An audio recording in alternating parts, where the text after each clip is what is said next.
Right now, it is Wednesday, August 5, 2026, and somewhere, literally right now in the U.S. postal system, there's this heavy package of legal documents. Yeah, just making its way through the mail. Exactly. It is moving toward the intake desk of a federal court in Nevada, and it's been separated by the sender into two very specific bundles. He calls them print once and print five. And when this package lands on the docket, which is scheduled for this coming Friday, August 7, I mean, a massive legal bomb is going to go off in the Reno municipal justice system. It's quite literally in transit as we speak. And, what's inside that package? It isn't just a lawsuit. It's an indictment of an entire city's administrative machinery. Yeah.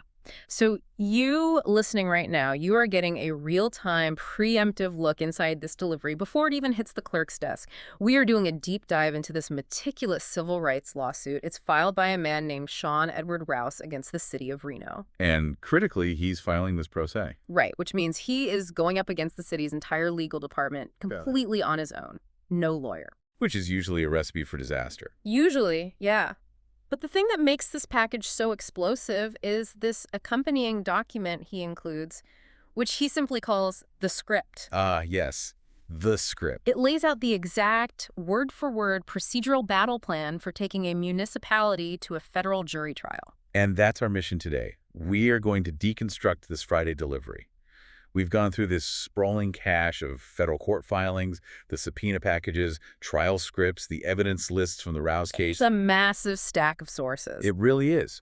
But we're also looking at the broader ecosystem this lawsuit is entering, because we're pulling in recent local news reports and a really revealing broadcast transcript from This is Reno Radio. You kind of have to, right? Yeah, because you can't understand the gravity of Rouse's lawsuit without understanding the total chaos currently engulfing the city he's suing. Exactly. This isn't just about one man's bad day in court. This is a masterclass in how systemic municipal mechanics actually operate on the ground. Or how they fail to operate. Right, exactly. So by unpacking this Friday's court delivery alongside recent real-world headlines like Reno's police chief being suddenly suspended, controversies over AI facial recognition arrests, and clandestine GPS trackers being found on the mayor's car. Which is just wild. I know, it's crazy. But by looking at all of this, you are going to gain a really profound understanding of how city justice systems function. You'll see how they fail the most vulnerable people, and honestly, how they fiercely defend themselves when they're cornered. It is genuinely going to change how you look at the bureaucracy in your own city. Okay, let's unpack this. Let's start with the physical reality of what the federal court clerk in the Northern Division of Nevada is going to slice open on Friday morning. The Friday delivery. Yeah. The plaintiff, Sean Edward Rouse, has organized his filing into these two main bundles, print once and print five. Let's look at the mechanics of what he's doing here. Right, so print once is essentially the administrative engine of a lawsuit. If you want to sue a city in federal court, you can't just, send a letter saying, I'm mad and here is why. Right, they'll just throw it away. Exactly. There is a rigid bureaucratic structure you have to satisfy just to get in the door. So print once contains the civil cover sheet, which categorizes the nature of the suit for the court's internal tracking. And it contains what's known as the AO-240 form. Okay, what is that? That is an application to proceed in forma pauperis. Which basically means he is asking the court to waive the hefty federal filing fees because of his indigent financial status. Right. He's telling the court, I literally cannot afford the price of admission to enforce my civil rights. Precisely. And most crucially, print once contains the summonses. These are the formal, legally binding documents that command the defendants to answer the complaint. And Rouse's targets here are highly specific, aren't they? Oh, very. He is naming the city of Reno as a municipal corporation. He is naming Officer Berta, badge number 11052. He is naming the Reno City Attorney, Carl Hall, and the Municipal Court Administrator, Veronica Lopez. And it's important to note, he is naming these individuals in their individual capacities, not just their official capacities. Yes. And that distinction is monumental in federal civil rights litigation. Walk us through why that matters so much. Sure. So when you sue someone in their official capacity, you are basically just suing the office they hold. You're suing the city budget.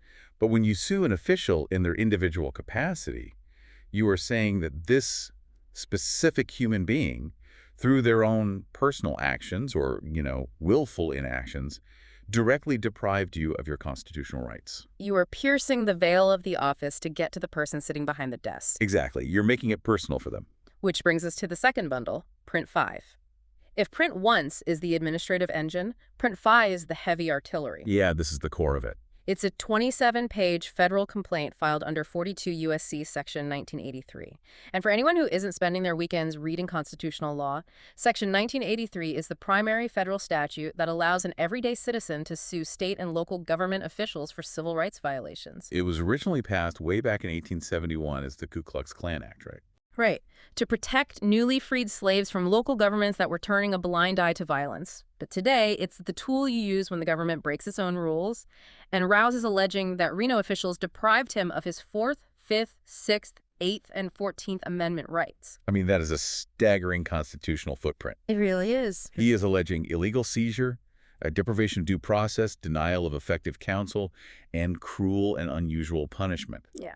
But here is the critical legal hurdle that Rouse faces, and it's something called a Monell claim. Okay, let's break that down, because this is the rock that most lawsuits crash against. Exactly. So in 1978, the Supreme Court ruled in a case called Monell v. Department of Social Services.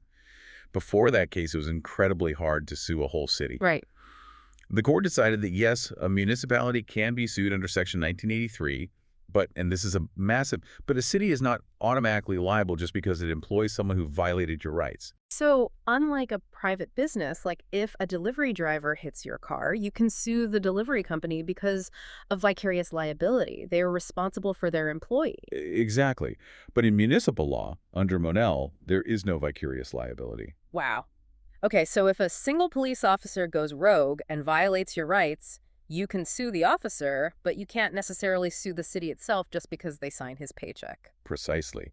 To win a Monell claim against the city of Reno, Rouse has to prove that the constitutional violation wasn't an isolated mistake by one bad apple.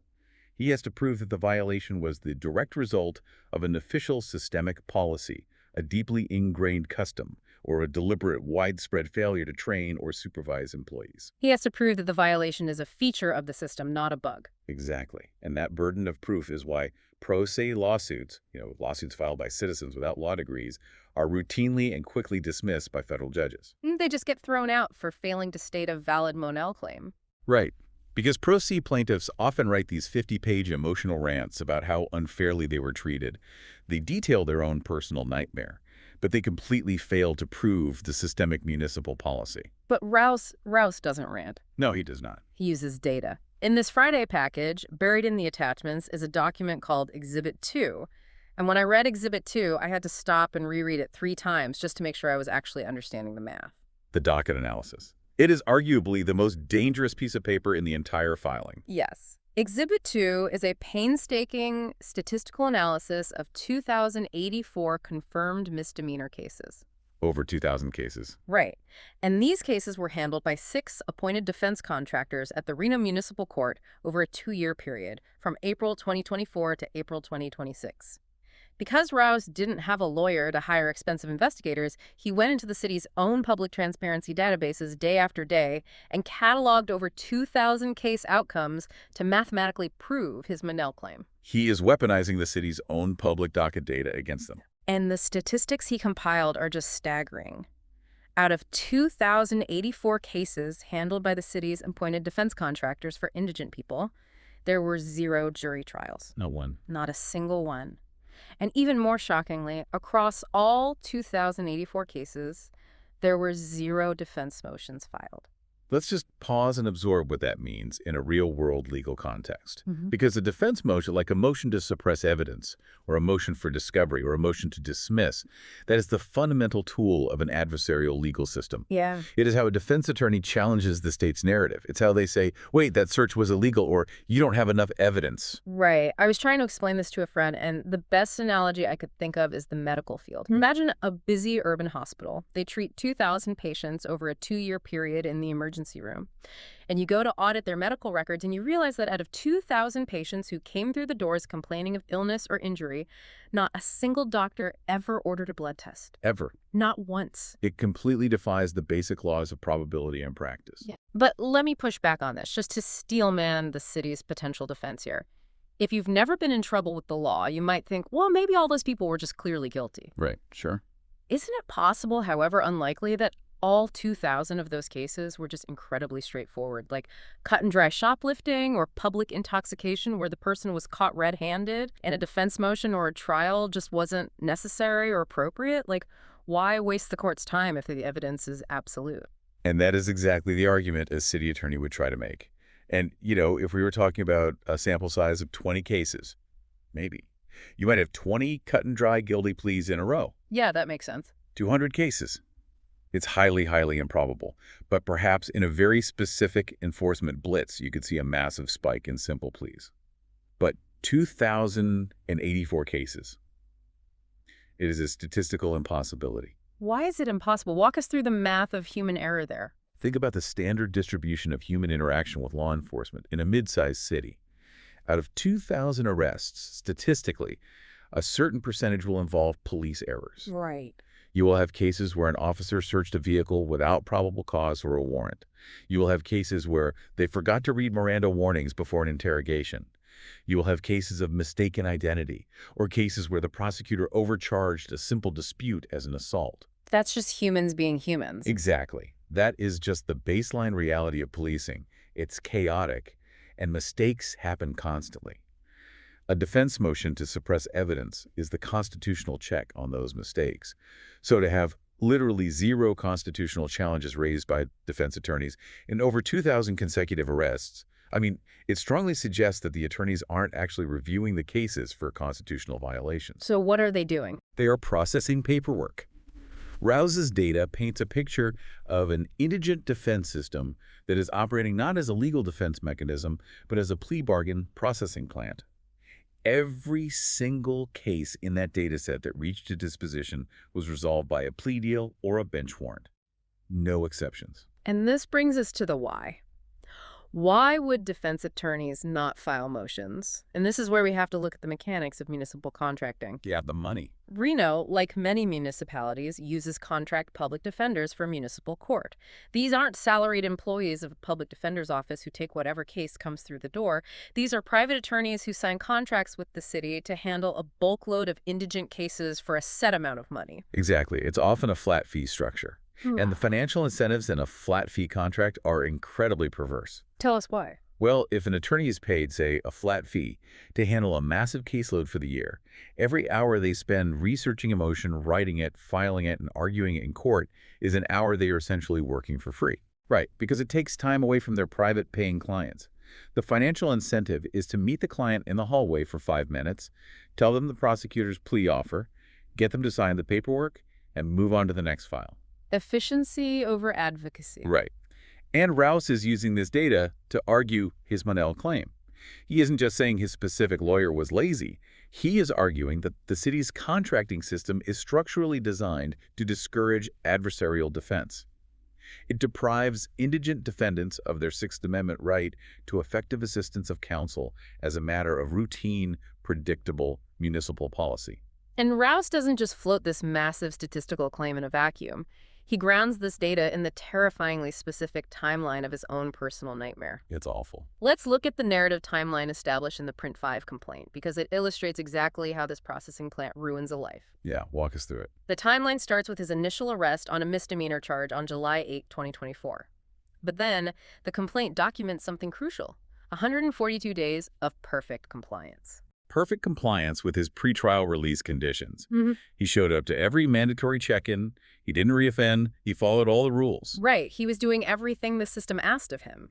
Then, according to the complaint, his court-appointed contract lawyer, a man named Keith Loomis, fails to file a routine formalization motion that the judge had verbally ordered in court. Just a basic administrative task. Exactly. It was a simple piece of administrative paperwork that the lawyer was supposed to submit to formalize what happened in the hearing. And because that paperwork wasn't filed, the court's automated case management software doesn't register the next step in the process. Right. The system kicks back an error. And because the system doesn't know what to do with the missing file, it defaults to issuing a bench warrant for noncompliance on January 6, 2025. Over a missing file. Yes. Rouse didn't miss a court date. He didn't violate his release. His appointed lawyer vanished and failed to file a document. And this cascade of bureaucratic failure ultimately leads to Rouse being physically incarcerated for 14 days in the Washoe County Jail in March of 2025. I mean, he loses his liberty, his freedom of movement, not because he committed a new crime, but because the administrative machinery failed to register his compliance. It is the ultimate nightmare scenario of dealing with a bureaucracy. You do everything right, the people in charge make a typo or miss a deadline, and you are the one who gets locked in a cage. It really is. And that precise transition from a missing administrative motion by a contract attorney to a citizen sitting in a jail cell, that is the causal link Rouse is bringing to the federal court to prove his constitutional rights were violated. Right. But here is the reality of federal litigation.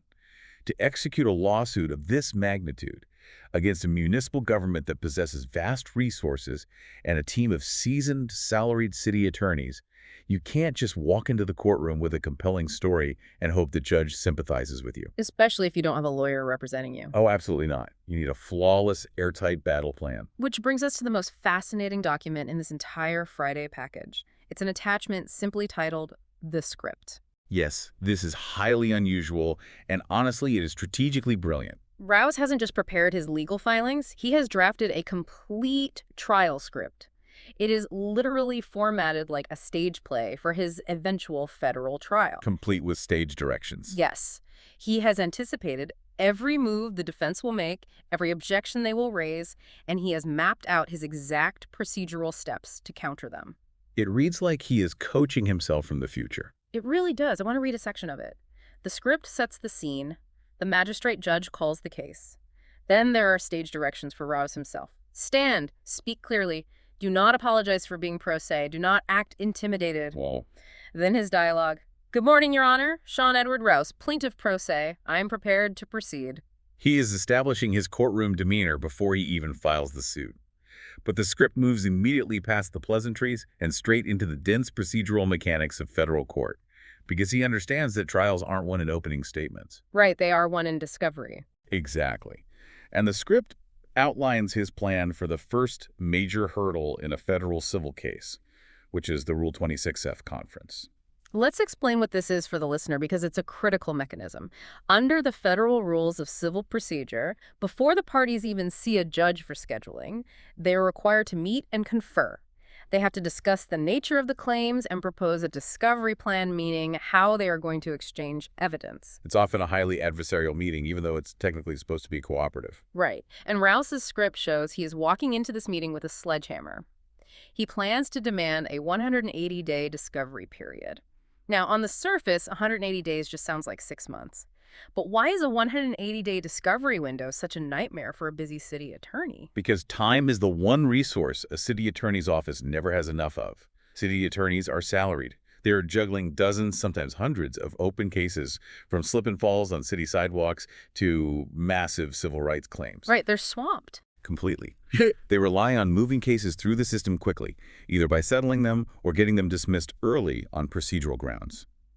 When a pro se plaintiff, who ostensibly has nothing but free time to dedicate to his one single case, demands 180 days to hunt for evidence, he is weaponizing time. He is telling the city, I am going to keep this file open on your desk for half a year. Yes, and I am going to make you answer every single interrogatory and produce every single document. It is a massive drain on municipal resources. And he knows exactly what documents he wants. In his script, he lists his initial discovery requests. He isn't just saying, give me the police files. He is requesting specific alphanumeric body cam footage. Very specific. He demands Axon units X60AB3140 and X60A594V. He wants the contractor payment records to prove the financial incentives behind those 2,084 pleas we talked about earlier. He wants to see exactly how much these lawyers were paid to do nothing. That's brilliant. And he is going after internal affairs file RPD 2412283. See, he is demonstrating to the city attorneys that he is not a typical pro se litigant who is going to get overwhelmed by the paperwork. He already knows where the bodies are buried in their filing system. And here's where it gets incredibly compelling from a narrative standpoint. In his scripted opening statement to the jury, Rouse introduces a concept he calls the 42 intervention points. I love this part. He has built a literal table, submitted as Exhibit 1 in the package, documenting 42 separate, distinct moments during his ordeal where a municipal employee could have stopped the harm. 42 moments? Yes. 42 moments where a police officer, a prosecutor, a judge, his own defense attorney, or a court clerk could have looked at the file, realized he was perfectly compliant, realized the lawyer messed up, and fixed it. Just fix the typo. Exactly. And he isn't asking that they should have gone above and beyond their duty. He is pointing to 42 moments where they simply had to do the basic function of their job description. If we step back and connect this to the bigger picture of legal strategy, this is a brilliant psychological approach. How so? A lot of pro-se plaintiffs lose because they try to argue complex constitutional case law against defense attorneys who went to law school. They try to out-lawyer the lawyers, and they get tripped up on precedent. Right, you can't beat them at their own game. You can't. But Rouse isn't playing their game. His strategy is to present an irrefutable, suffocating bureaucratic paper trail. He isn't arguing abstract theories about the Fourth Amendment. He's pointing to 42 date-stamped emails, court docket entries, and phone logs that show a system systematically ignoring reality. I want to read another excerpt from his script where he is addressing the hypothetical jury. He writes, "Ladies and gentlemen, these were not 42 people having a bad day. Most of them never spoke to each other. They worked in different buildings. Yet every one of them produced the exact same result, which was to ignore the evidence of my compliance. When that many independent people all fail in the exact same direction, it stops looking like an accident. It is a system working exactly as designed." It is a devastating narrative because it resonates with anyone who has ever felt trapped by customer service or a government agency. We've all been there. Right. And he anchors this narrative with a very specific piece of evidence that he plans to introduce: the Internal Affairs closure letter regarding his initial arrest and complaint. This letter is a trap. Oh, it is a total trap. It is a logical paradox that is virtually impossible for a city attorney to defend in front of a jury. Rouse plans to present this letter because it states two contradictory things in black and white. First, the Internal Affairs investigator concludes, no policy violation found. Meaning the officers did everything right according to the manual? Exactly. But in the very same letter, the investigator writes, corrective action was taken. Okay, wait, stop right there. How do you take corrective action if nothing violated policy? What are you correcting? Exactly. That is the glaring contradiction. And it exposes the doublespeak of police self-policing. In his script, Rouse maps out exactly how he plans to spring this trap during cross-examination. He scripts putting the Internal Affairs investigator on the witness stand. Okay, play this out. And he writes out his questions. Officer, your closure letter states no policy violation was found correct. The officer has to answer yes. Your closure letter also states corrective action was taken correct. Again, yes. Can you explain for the jury what corrective action was taken if no policy violation occurred? It forces the city into an impossible corner. If the officer testifies that the action was just like routine retraining, it contradicts the finding that there was no violation to begin with. I mean, why retrain someone who did it perfectly? Right. But if the officer admits it was a real reprimand, then it proves Rouse's point that his rights were actually violated, and the no violation finding was just a lie to protect the city from liability. It is a lose-lose situation for the defense. I mean, I want to ask you, putting yourself in the shoes of Carl Hall, the city attorney of Reno, you have hundreds of cases on your desk. You get this package on Friday. How do you defend against a plaintiff who isn't acting like an emotional, angry victim, but is instead acting like a forensic auditor with a script? I think my first instinct as a city attorney would be to try and suffocate him with procedure. Yeah, that is the standard defense playbook. You overwhelm the unrepresented plaintiff with procedural motions.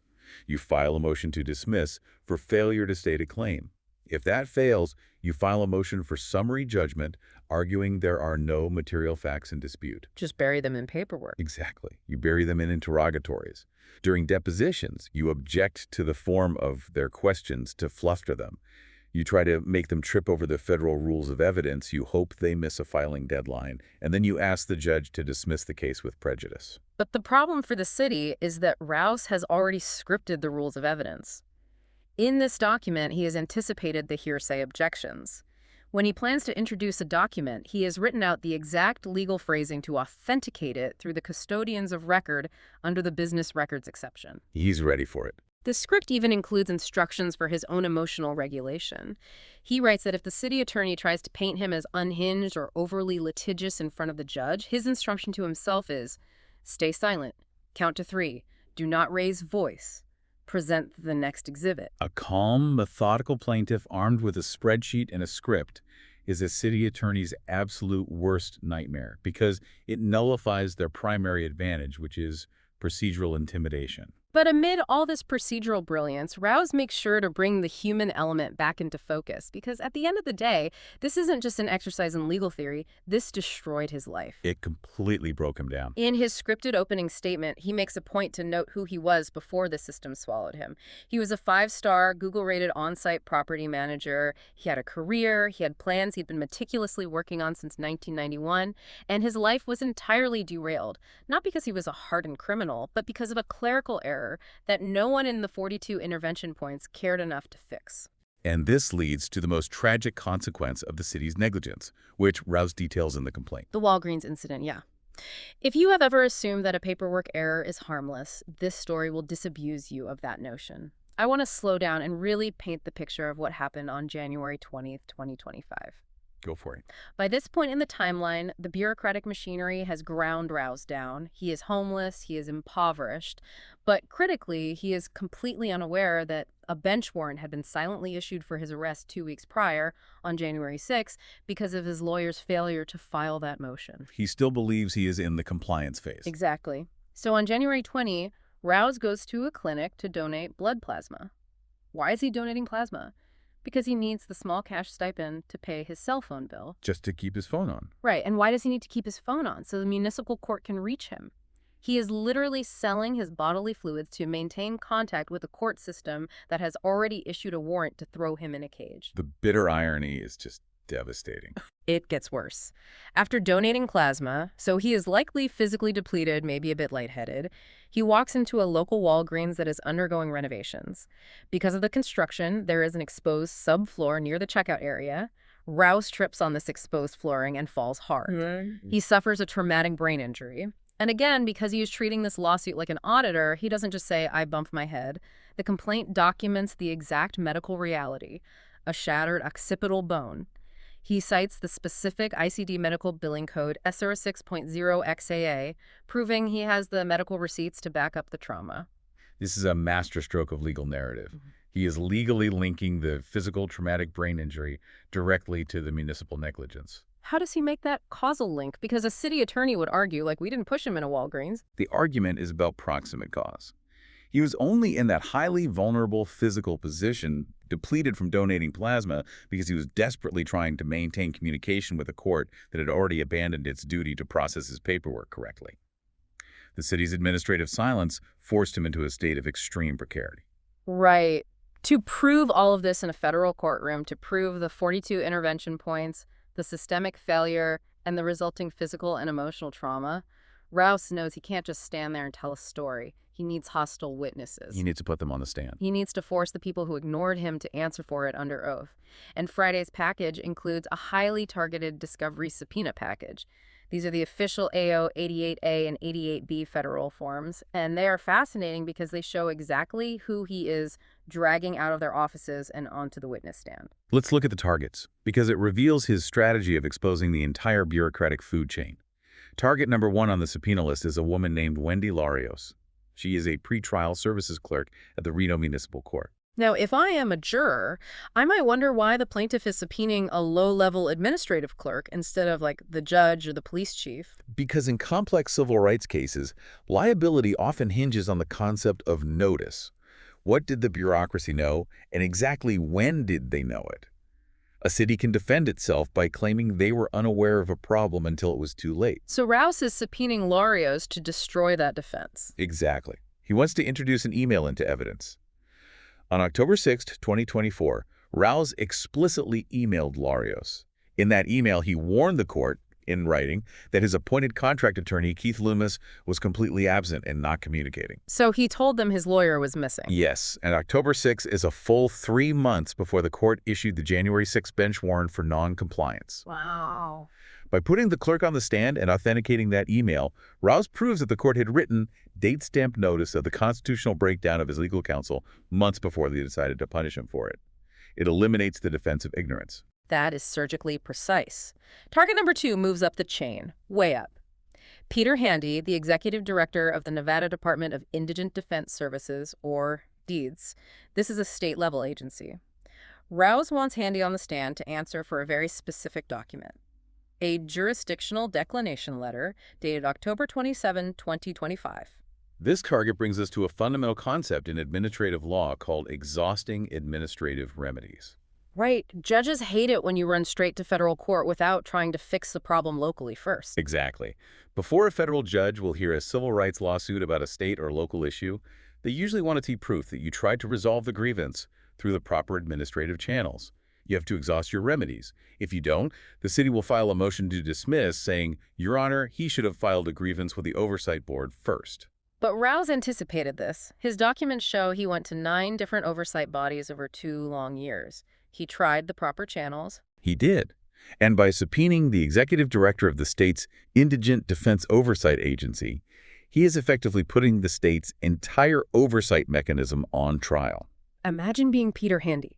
You are the executive director of a massive state agency. You sit in a nice office in Carson City, and one morning a process server hands you a federal subpoena demanding you testify in a lawsuit filed by a homeless man representing himself. I have to ask you, why would a state agency like DAYS send Rouse a letter claiming they have no jurisdiction over a municipal public defender system? Isn't overseeing public defenders their exact job? Isn't that the loophole Rouse is trying to expose? It is exactly the loophole, and it is a massive systemic flaw in how indigent defense is structured in many states, not just Nevada. Often, state oversight agencies have statutory authority over county-level public defender offices. They regulate the big county systems. But municipal courts, city-level misdemeanor courts, often operate in this bizarre, unregulated gray area. They hire independent contractors on flat fees, and the state agency washes its hands, claiming city misdemeanor contractors are outside their statutory purview. So the city contractors operate with zero state oversight. Precisely. But Rouse is weaponizing the state's own legal codes against them. In his subpoena strategy, he cites specific Nevada revised statutes, NRS 171.188 and NRS 180.440, to argue that the state does have a statutory duty to ensure constitutional defense at all levels, and that their refusal to act, their hiding behind lack of jurisdiction, is actually a core component of the systemic failure. He is making the state's abdication of duty a central piece of his municipal monal claim. Exactly. Which brings us directly to subpoena target number 3, Paul Dial, the executive director of the Nevada Commission on Judicial Discipline, the NCJD. Another state-level watchdog agency. Right. Rouse is calling the head of the Judicial Discipline Commission to explain the events of June 18, 2026. On that day, the commission dismissed 3 separate judicial discipline complaints that Rouse had filed. And according to his script, he points out that he filed 3 detailed complaints against 3 different municipal judges for 3 distinct categories of alleged misconduct. And what was the commission's response? He received 2 identical form letters dismissing 2 of the complaints without any substantive review, and the third was dismissed on a completely unexplained timeliness ruling. See, he is bringing Paul Dial to the witness stand to show the federal jury that the watchdogs have absolutely no teeth. Or worse, that they are actively turning a blind eye to protect the system. He is systematically closing off every possible defense narrative the city might try to weave. The city can't point the finger anywhere else. Right. Because the city attorney wants to stand up and say, ladies and gentlemen of the jury, if the municipal judge was acting unfairly, Mr. Rouse should have taken it up with the Judicial Commission. Rouse's subpoenas are designed to say, I did. Here is their director sitting right there. Let's ask them why they did absolutely nothing. It's a complete dismantling of the administrative safety net. And finally, target 4 on the subpoena list, Dr. Stephen Schell, an advanced practice registered nurse. He isn't a bureaucrat. He is being subpoenaed as a medical witness to formally authenticate the 4-centimeter head wound and the traumatic brain injury from the Walgreens fall. He is there to medically verify the brutal physical cost of the city's administrative silence. The sheer tragedy of this entire case, the exhausting reality of trying to force a bureaucracy to simply acknowledge your existence, is perfectly summarized by one final event documented in the filings. It happened on January 15, 2026. The 12-channel consolidated notice. Yes. Rouse, exhausted, injured, and out of options, decides to put everything into one undeniable document. He drafts a massive, consolidated notice. He compiles all the failures, all the ignored emails from October, all the jurisdictional denials from the oversight bodies, all the medical codes for his shattered skull. He puts it all into one file. He physically files it with municipal court clerk. Yeah. And he copies the city attorney's office so they can't claim ignorance. And what happens when a citizen drops a radioactive multi-agency documentation of constitutional failure onto the desk of a municipal court? The administrative machinery does what it does best. The clerk receives it, they date stamp it, they attach it to his digital case file, and then absolutely nothing else. I think. Nothing. They ignore it for 9 continuous months. It just sits there in the digital docket, an ignored monument to municipal indifference. If you are a listener who has never interacted with the justice system, you probably operate under the assumption that if things go wrong, someone will eventually listen. You assume you'd get a phone call, a lawyer would show up, a judge would look at the facts and hear your side. You'd think so. But what Rouse's lawsuit, and specifically that data showing 2,084 cases with 0 motions, what it demonstrates is that for indigent defendants, the justice system operates less like a courtroom and more like a crowded DMV line. It is a system built on processing bodies, not adjudicating facts. But the Rouse case, as devastating as it is just one symptom. If we look at the other sources in our stack, we see that Sean Edward Rouse is far from the only person currently clashing with Reno's policing and legal infrastructure. No, he is not. The system is under massive stress from multiple angles, and the failures are cascading. We've talked about what happens when human bureaucrats fail to do their paperwork, but what happens when you remove the human entirely and replace them with an algorithm? That's a scary thought. To understand that, we need to transition to another major crisis hitting the Reno justice system. Which brings us to the Peppermill Casino. This is a perfect conceptual bridge because we are moving from administrative negligence to technological negligence. Let's shift our focus to the This is Reno radio broadcast transcript from February 26, 2026. The editors of that publication, Kristen Hackbarth and Bob Conrad, spent an episode breaking down another massive liability for the city involving a man named Jason Killinger and the terrifying dangers of AI policing. The facts of the Killinger case are chilling for anyone who values their privacy or civil liberties. Right. Killinger was at the Peppermill Casino in Reno. He was minding his own business when he was suddenly detained and wrongfully arrested by the Reno Police Department. Why? Because the department was using artificial intelligence facial recognition software, and the algorithm flagged Killinger's face as a match for a wanted suspect. It misidentified a human face. And facial recognition software works by mapping nodal points on a face and generating a confidence score, say an 80% chance this is the suspect. But algorithms have known documented flaws, particularly with false positives. And here is the kicker that makes this a systemic failure rather than just a computer glitch. Killinger didn't just say, "It's not me." He presented valid government-issued identification proving he was Jason Killinger, not the suspect the AI was looking for. He had proof. He held physical proof of his identity right in front of the officers' faces, and despite holding that proof, the officers detained him for 4 agonizing hours and ultimately arrested him for trespass. It is a textbook example of automation bias. Explain automation bias. It's a psychological phenomena where humans trust the output of an automated system more than they trust non-automated information, even when their own eyes are telling them the machine is wrong. The human officers trusted the black box algorithm over the physical government ID right in front of them. And why did they trust it so blindly? Because they had no idea how it worked. In the subsequent federal lawsuit filed over this wrongful arrest, it came out in a sworn deposition that the arresting officer, Richard Jager, admitted on the record that he had received absolutely no training on how to use facial recognition software. Wow. Specifically, he was never trained on the constitutional limits of the technology in relation to establishing probable cause for an arrest. The officer actually apologized to Killinger during the deposition. Which is a remarkable admission of institutional failure. And the timeline revealed in the lawsuit is incredibly damning for the city. The Reno Police Department only held a formal training session on facial recognition and probable cause in September of 2025. That was well after Killinger had been wrongfully arrested and well after the lawsuit had been filed. So they just deployed it blindly. Yeah. The department deployed experimental high-stakes surveillance technology into the field, allowed officers to make arrests based on it, and didn't bother to train them on the constitutional guardrails until they got sued. If we connect the Killinger AI case to the Rouse bureaucratic case, a very clear, very disturbing pattern emerges regarding Reno's municipal operations. Yeah. Both cases involve catastrophic systemic failures at the patrol or administrative level. Yeah. With Killinger, it's patrol officers trusting faulty AI because the city didn't train them.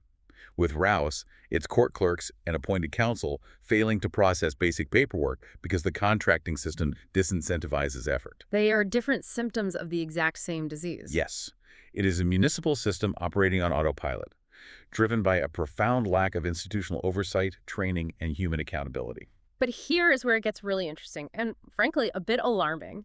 When a city is faced with these colossal systemic mess-ups, when their software puts an innocent man in jail or their automated warrants ruin a compliant citizen's life, how does the city attorney's office respond? Do they issue an apology? Do they quickly settle the lawsuits to save taxpayer money? Do they fix the systemic issue? The answer is definitively no. Let's look at how Alice Herbelheimer, a powerful attorney representing the city, responded in the Killinger AI lawsuit. Instead of addressing the lack of officer training, she went on the offensive. She filed federal court documents accusing the plaintiff's civil rights attorney, Terry Kaiser Cooper, and the journalist who broke the story, Bob Conrad, of engaging in a conspiracy. It's an astonishing legal tactic. She formally requested a state bar investigation into the opposing counsel. Herbelheimer alleged in her filings that case details were being improperly shared with the media, and she claimed this media coverage was causing threats to the police officer involved. She was trying to sanction the lawyer for the journalist's reporting. But there was a massive factual problem with her accusation. A huge problem. The media, specifically Bob Conrad and This Is Reno, weren't getting leaked secret documents from the attorney. They were pulling their data straight from Pacer. Let's explain Pacer for the listener, because it's vital to understanding why the city attorney's move was so egregious. Pacer stands for Public Access to Court Electronic Records. It is the federal government's database for court documents. It's notoriously clunky. It charges you 10 cents a page, but it is a public database. Journalists use it every day to hunt for buried municipal secrets and track lawsuits.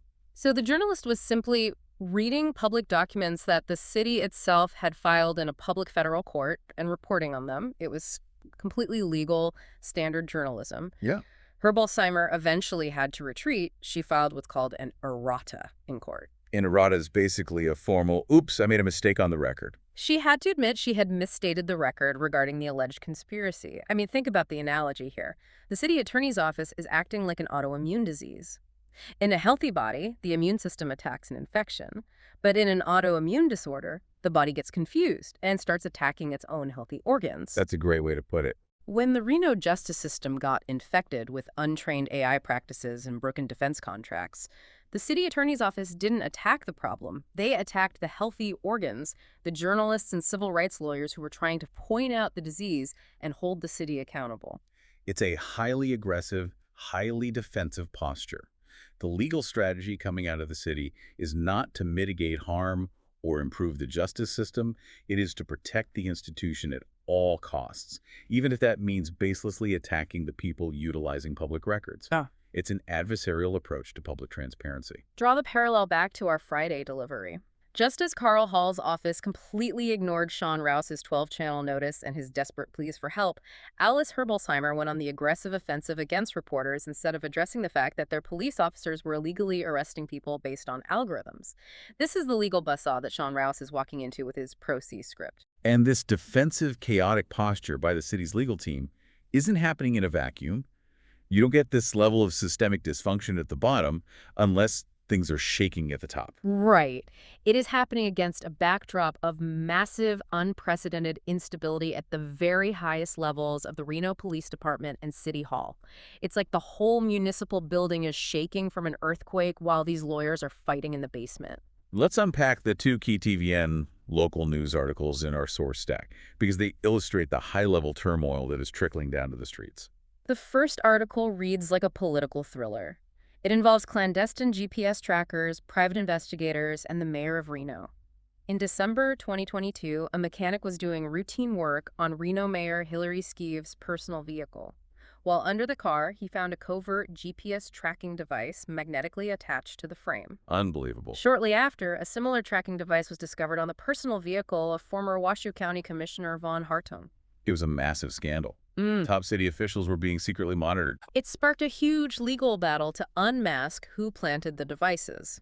The person who funded it was originally identified in court documents only as John Doe, but the courts eventually forced his unmasking, and it was revealed that a prominent conservative political donor named Robert Beadles had hired a private investigator, David McNeely, to track these public officials. Beatles and the private investigator fought this disclosure all the way up the judicial chain.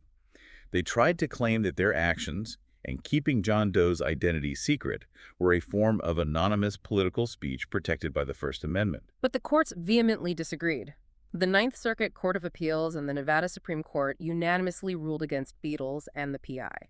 The court stated clearly that the First Amendment does not protect a John Doe from being identified in a civil lawsuit specifically concerning the illegal placement of GPS tracking devices. It's not protected speech to secretly track a person's physical movements. The U.S. Supreme Court declined to hear the case, letting the lower court ruling stand and forcing the disclosure. Now, to maintain absolute political neutrality here, because our job isn't to take sides in Reno's political battles, but to report the facts shaping the city's environment, it is important to report exactly what Robert Beadles said in his defense when he was unmasked.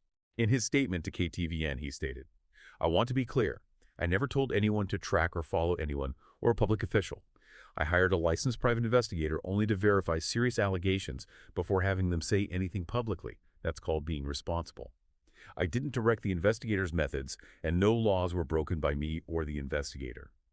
Beadles claims that he is facing political retaliation for simply believing public officials should be held accountable, and that he's being painted as a villain for seeking the truth through licensed professionals. So you have this incredibly tense environment. The mayor is finding trackers on her car, and a major political donor is claiming he's the victim of retaliation for trying to hold the government accountable. That alone is enough to paralyze a city's leadership. But then we look at the second KTVN article in our stack, dated March 2026, the sudden, unexplained suspension of the Reno police chief. Chief Catherine Nance. She had just been hired in February 2023 to bring stability. But suddenly, in March 2026, she was placed on paid administrative leave. And it wasn't just her.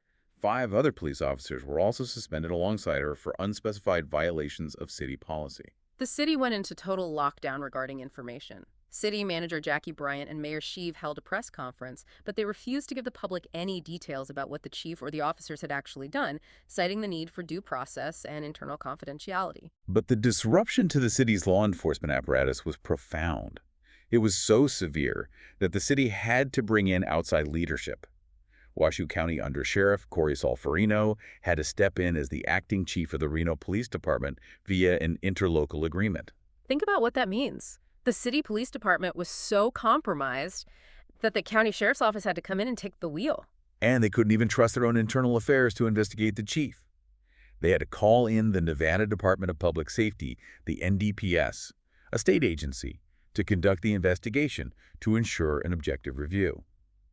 We have to explain why this matters to the average citizen and why it matters to Sean Rouse's lawsuit. Right. When a city's police chief is suddenly suspended without explanation, when 5 officers are pulled from duty, when the undersheriff has to take over a rival department and the state has to parachute in to investigate, the institutional chaos absolutely trickles down. It creates a massive vacuum of leadership and accountability at the exact moment the city needs it most. While the top brass is dealing with state investigators and political espionage, who is making sure the AI facial recognition software is being used constitutionally at the Peppermill Casino, who is auditing the contract public defenders to make sure they're actually filing motions instead of just pleading out 2,000 cases in a row. No one is. The system defaults to its most basic protective instincts. While this high-stakes, multi-million-dollar political surveillance battle is dominating the headlines at the top of the city hierarchy, at the very bottom of that same hierarchy you have Sean Edward Rouse, a homeless man whose life was derailed by a clerical error, falling on an exposed subfloor at a Walgreens, shattering his skull because he was just trying to get enough money to keep his phone on so the municipal court could answer his emails. The contrast between the macro-level political warfare of mayors and millionaires and the micro-level bureaucratic cruelty inflicted on everyday citizens is staggering. And that brings us full circle to the package arriving in the mail. So, on Friday, August 7, when the federal court clerk slices open Rouse's Print Once and Print 5 package, that meticulously constructed legal bomb will be entering a judicial system that is currently besieged on all fronts. It's a city fighting AI lawsuits, operating under a suspended police chief, and defended by hostile city attorneys who attack reporters. Rouse's 42 intervention points ask us to look closely at the anatomy of a systemic failure. We all rely on complex systems every single day. We trust our banks, our healthcare networks, our courts. The Rouse documents ask a terrifying question. What happens when 42 different professionals within a system all fail to do the basic function of their job, and the system's only response to that failure is to protect itself with silence and aggression? So, what does this all mean for the listener? It means that if Rouse's data is correct, the Reno municipal system isn't broken. It is functioning exactly as it is currently designed and incentivized to function. It prioritizes the rapid processing of bodies over the administration of justice, and it prioritizes the defense of the institution over accountability to the individual. Rouse isn't fighting a broken machine. He is fighting a machine working flawlessly to process indigent people with minimum friction, regardless of the constitutional cost. I want to leave you, the listener, with a final thought to mull over. Think back to Jason Killinger at the Peppermill Casino. The AI facial recognition software incorrectly identified a human face, leading to a wrongful arrest based entirely on a flawed line of code. But in Sean Edward Rouse's case, the municipal court software didn't make a mistake. It correctly identified him. It was human indifference and bureaucratic negligence that led to his wrongful incarceration. As cities increasingly rely on algorithms and automated systems to replace human oversight, like Washoe County openly turning to AI to stretch their limited municipal budgets, what does the future of accountability look like? Will the 42 intervention points of the future be made of indifferent humans who just want to clear their desks, or will they be made of indifferent code that doesn't understand context? And if you have to defend yourself, which one is harder to subpoena, the clerk who ignores your email or the algorithm that decides you are guilty before you even speak? It's a profound question about the future of justice. We expect the system to be precise, but what we find is a bureaucracy built on statistical probabilities, flat-fee contracts, and deafening silence. Let's see what happens when the court opens that package on Friday.